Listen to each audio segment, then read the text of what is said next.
மக்கள் தொகை அடிப்படையிலே நாடாளுமன்ற தொகுதிகளுக்கான மறுவரையறை மேற்கொள்ளப்பட்டால் தமிழ்நாடு உள்ளிட்ட தென்னிந்திய மாநிலங்கள் பாதிக்கப்படும் என்கிற முன்னெச்சரிக்கை உணர்வை மேற்கொண்டு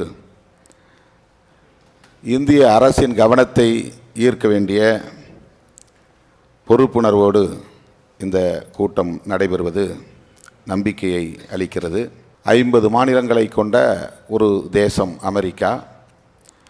100 ஆண்டுகளாக ஒரே எண்ணிக்கையைத்தான் அவர்கள் தக்க வைத்து கொண்டிருக்கிறார்கள். அங்கேயும் இதே பிரதிநிதித்துவ ஜனநாயகம்தான் நடைமுறையில் இருக்கிறது. எனவே நம்முடைய முதல் நிலைப்பாடு எண்ணிக்கையை மாற்ற வேண்டாம், இதே எண்ணிக்கையை நடைமுறைக்கு கொண்டு வர வேண்டும், இதை தக்க வைத்து கொள்ள வேண்டும் என்பதாகத்தான் இருக்க வேண்டும். எண்ணிக்கை சமநிலை மாறக்கூடாது. 39 இடங்கள் நமக்கு இருக்கின்றன.